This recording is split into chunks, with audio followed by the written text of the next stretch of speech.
Shalom, shalom, greetings in the blessed name of our Messiah, Yeshua. This is Rabbi Chiluba coming from the House of Love Ministries International. So we believe that the Father has been so kind to you and just bring the word in season. We trust and believe this is going to be so much exciting as we continue to do the study in the word of Yahweh. Particularly in our study today, we're going to look at a very interesting subject, and that is all about the principle of a kingdom.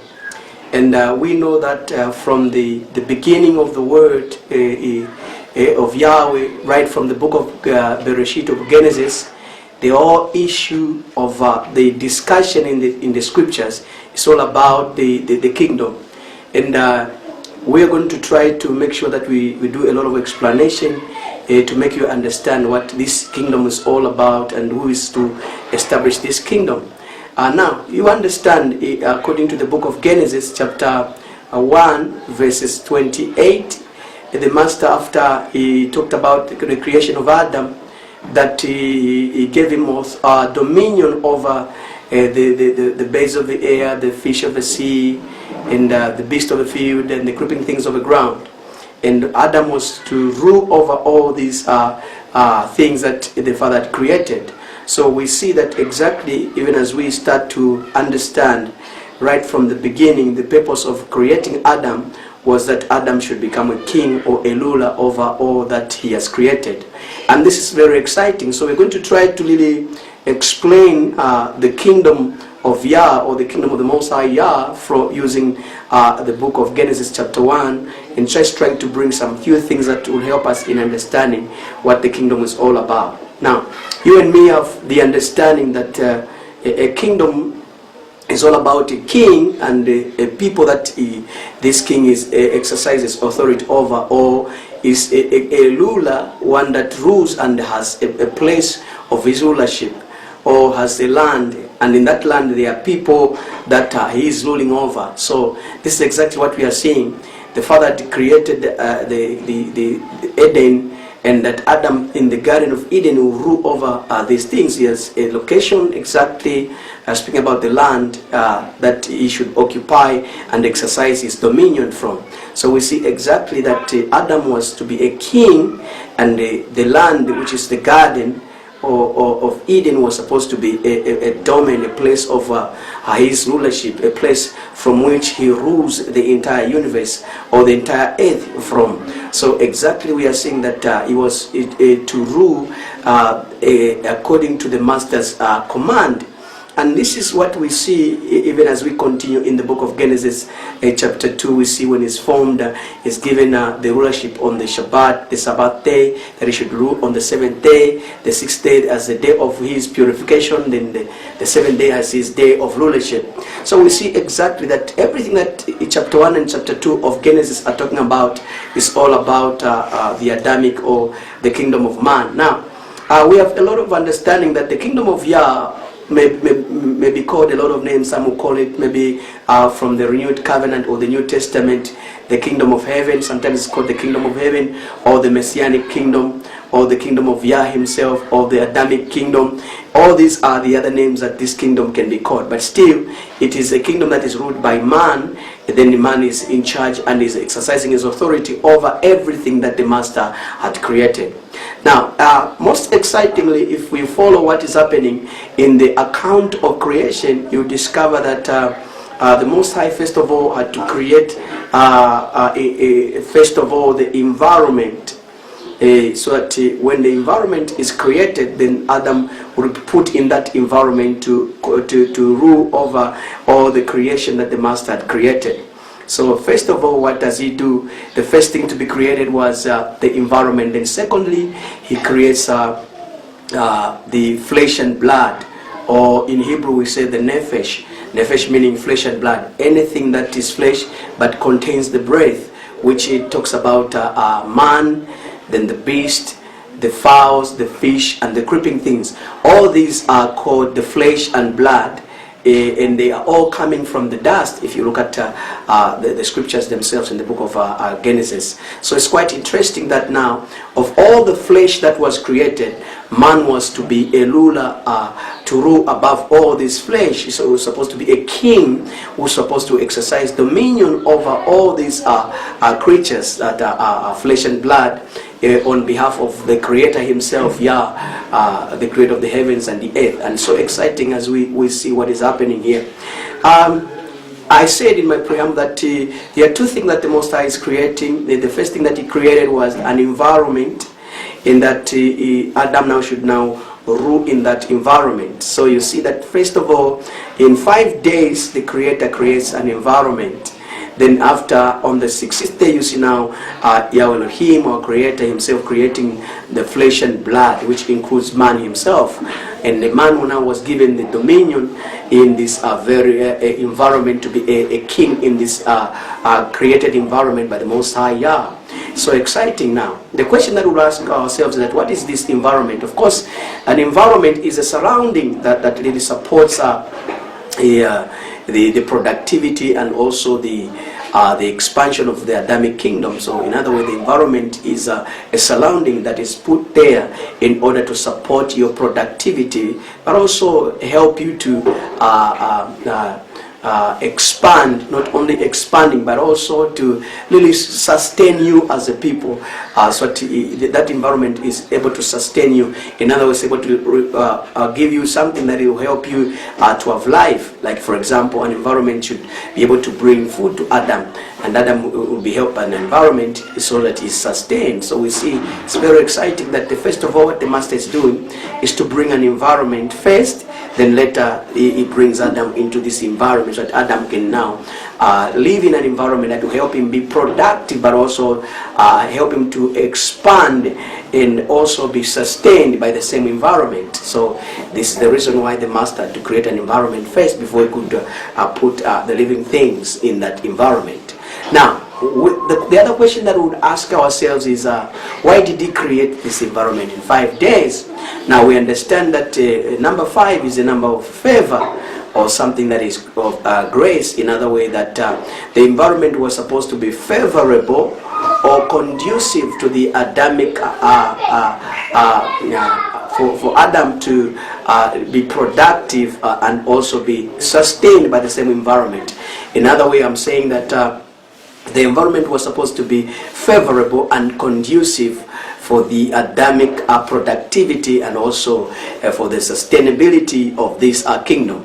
So we see that first of all, the environment was to be created in 5 days, and 5 days means favorable. The environment was to favor Adam's productivity and also sustain his rulership and sustain his life.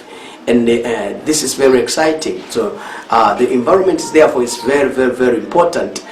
Before you could start anything, you create an environment. Even in a common nation, we have these sayings to say the government should create an enabling environment for the people, so that the people can strive through such an environment that is set in a way that it helps the people to prosper. So this environment was created to help Adam prosper, to help Adam continue his rulership, to help Adam continue living, to help Adam also continue to expand his kingdom to other places. So that's the environment that the Master had put in place before he could form Adam from the dust. Now we see on the 6th day, Adam is not the only one that is coming from the ground, but also you have the beasts and other things that are flesh and blood are also coming from the dust. And Adam as man is the last one to come from the dust, but he is given the responsibility to rule over all this which was created, or the flesh and blood, that he should exercise his authority over the flesh and blood on behalf of the Creator of the universe himself. So in other way, what is the Master is trying to do through Adam is to establish a kingdom, and that this kingdom should dominate over all created things, over all flesh and blood. That's what it means. Now, if you go into the same chapter 1 verse 28, you discover that the Master now begin to tell him, say, and Yah blessed them to be fruitful, meaning to be productive and also multiply, but to also replenish and fill up the places, and also to subdue and to have dominion you see that the issue of dominion comes into place. Even when he was creating them in verse 26, he talks about creating Adam in the image of Elohim, so that he should rule or have dominion over all that the master has created. Meaning that as Adam, or this man, begins to exercise authority, he is revealing the Most High's image. So in the image in this case is not in terms of appearance,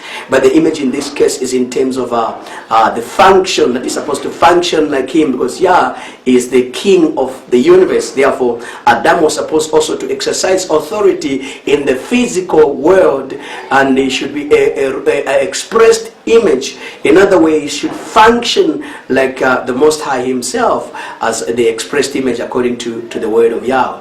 So we are excited as we go through this, and I believe it's making a lot of sense to you today. You are learning a lot. So now, number one, we said that is putting in an environment first, then later put in man who is supposed to rule over the flesh and blood. Anything that contains breath should be ruled by Adam, meaning the beast, the fowls, and the fish of the sea, and the creeping things of the ground. So now, if you look at these things, I know most of our understanding today, we are just looking at merely birds and maybe animals and all that. But literally, what literally meant to it was that these birds, fish, was really talking about kingdoms, okay, or nations that Adam should exercise authority over. So if you read in the scriptures, if you go into Zephaniah chapter 1 verse 3, you discover that Most High was saying, and then I shall consume man in that day, and the beast, and the fish, and the fowls of the air, and the creeping things of the ground. And if you look at it, it's talking about the judgment of these nations, which includes man, who's supposed to be a ruler over these flesh and blood. So it's so exciting that these lily creatures are typifying kingdoms. Then man was supposed to rule over these kingdoms according to the Most High Yah's plan and purpose. So it's so exciting as we continue to see that presently you can even the Messiah in Matthew or Matthew chapter 12 talked about the same thing. He was saying when he was accused to possess the demon of Beelzebub.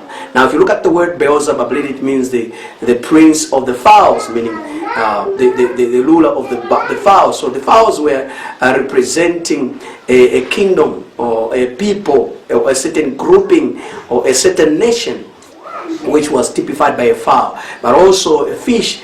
Like I can give an example of the Philistines that captured Shimson or Samson. These were worshippers of a fish god, Dagon. So Dagon was a fish god. Therefore, the Philistines were called the fish.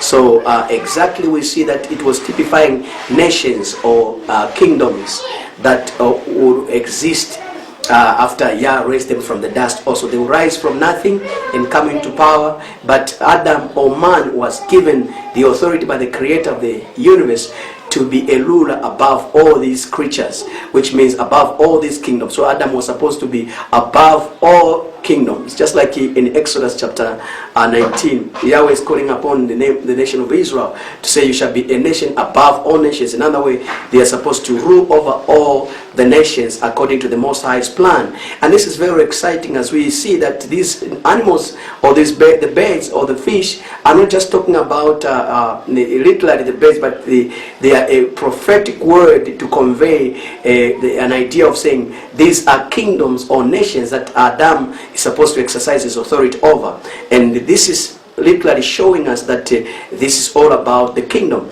And I believe this has been a blessing to you to just go through the few things that I've mentioned, especially talking about the environment that was created first, and later we have a man put in charge of all creation as a ruler, as a king. So therefore, from right at the beginning, we see that the idea of the Most High was to establish the kingdom, and that is what at the center of Yahweh's plan is to establish the kingdom through man. And that is the key to everything that will help us understand the scripture. With these few words, I will encourage you to continue listening to these encouraging words as we continue to do some explanation even more on the kingdom. Yah bless you. Shalom, shalom. Yah Kai.